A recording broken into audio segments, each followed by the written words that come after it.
Hey everyone, thank you very much for joining me. This is Einat Kessler with Saturday Extravaganza, and today we're going to work on the cover of an art journal, which, as you can see, I have taken it apart so we can work only on the cover, and the pages will stay nice and white and we won't get them all dirty with paint. So what I want to do to start with is just spray it a little bit with some spray paint. Just give it a nice coat of kind of a neutral color, because we're going to add a lot of stuff on it and I don't want it to be too bright. So I'm taking off the excess with some baby wipe, and as you can see it's kind of brown now, and these are chipboard monograms. This is the word art, although it's not in the right order, but you can see, and I've sprayed the letters as well and I'm taking the excess off with some baby wipe. As you can see, it's just a nice coat of paint, so we can work on it later with some more brighter colors. Just give it a nice heat set with your heat tool so it will be nice and dry. Now I'm applying 2 colors of gelatos on my cover here. This is a kind of a mustardy color, and this is more of a very light pink. And what I'm going to do, I'm going to blend them with some baby wipe. So what it does is it gives it a coat of color, but it maintains the chalky look to it. So it looks like somebody painted it with some chalk, like the kids in kindergarten. I'm doing the same thing on my letters, and I'm gonna, after I'm finished with these, I'm gonna put it up close to the camera so you can see the chalky look that I was talking about. Since we're doing an art journal and we're, doing art, so I just want to keep that look of chalk and not paint, and you will see in just a second that it's a completely different look to it. So this is a kind of a fun technique, you guys, that you can try with the baby wipe and the gelatos, and you see how it looks. See the chalky look to it and not a paint. So now I have some crayons. I took the cover of the crayons, I took it out. I peel it off. I'm just putting a little bit of color with each crayon. As you can see, I'm breaking them in half because I don't want them to be, well, not in half, but breaking a piece of them because I don't want them to be so long. They're kind of long, so they're really easy to break, so that's not a problem. And I'm just coloring with each color on the bottom there. It's a bit difficult to see the lighter colors like the yellow, but trust me, it's there. It's kind of fun working with crayons. You don't get to do that after you finish kindergarten, right? So with a little bit of glue, just put all those crayons on your cover and make them, stick really well, because we are going to do the coolest thing next, you guys. Just bear with me for a few more minutes until we finish with gluing those crayons to the cover, and then we're going to do the most amazing thing with the coolest effect ever, and you will be amazed how easy it is and how fun it is and what a cool effect it is. So now you take your heat tool and you start heating the crayons, and wait for it, just wait for it, and you see, wait for it. What happens is, you see what happened? What happened is that the crayons melt because of the heat, and they start to run into, they become liquid, and look how fun is that. Look at that, this is amazing. And now we're gonna do the other side. Isn't that cool, you guys? Isn't that the best effect ever? I really like this one. It's really fun. You should try it. You just heat it with your heat tool and they start to melt. And then you just hold it up a little bit and you let it drip down the cover. It's hard to control where it goes, where all the liquid paint goes, but just, you know, roll with it and let it go wherever it goes. So this is how it looks right now. Isn't that cool? I know, it's amazing. So now I have some old art supplies. I have a brush and a small pencil from IKEA and an applicator, and I'm gonna add them to my cover because it is an art journal cover, right? So not using all those stuff, and I just want to add them to my cover and give it so much more texture and, you know, artsy look. So I'm just gluing them onto my cover. See my IKEA pencil? I love those little pencils that they have. I always take a bunch with me. There's always something to do with the pencils. So I'm going to add some even more texture with some modeling paste and a stencil. This is a Prima stencil. It has like a flowery dot kind of a look.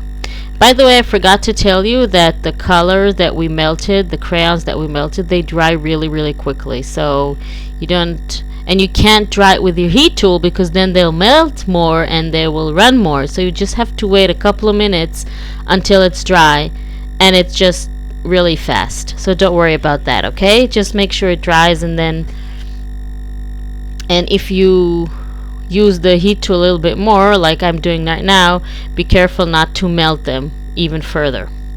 So there's the modeling paste, and I'm adding a really, really old ink sponge that was on my blending tool. Not using that anymore, so might as well add it to my cover, right, instead of throwing it away. And there's the stick, though forgot its name, you know what I mean, and my small applicator. Gonna add that right here,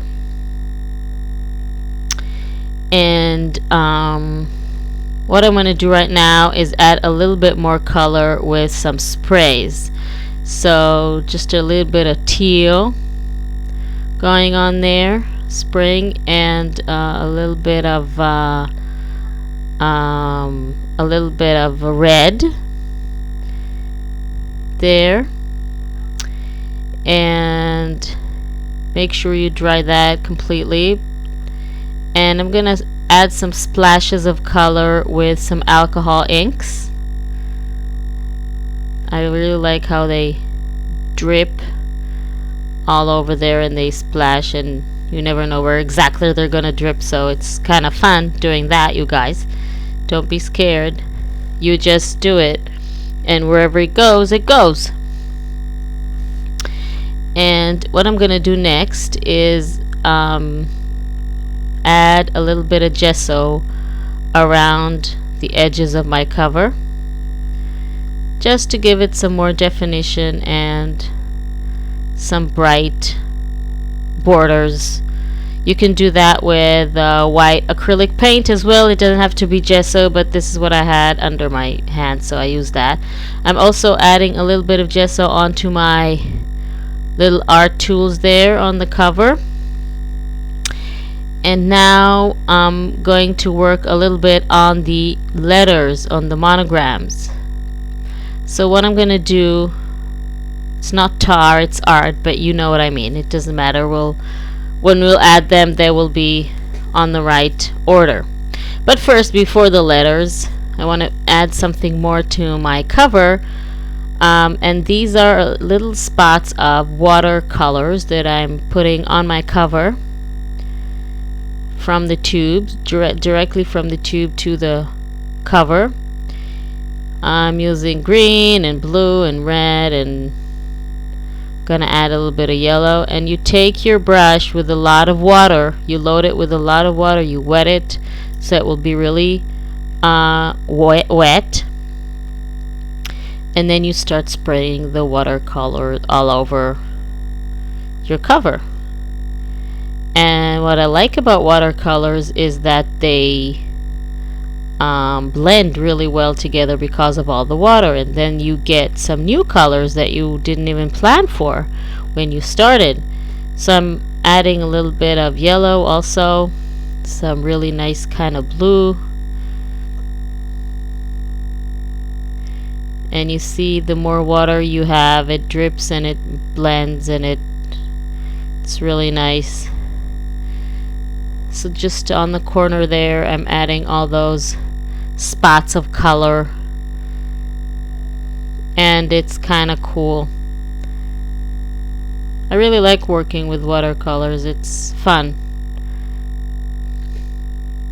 So now I think it's kind of ready.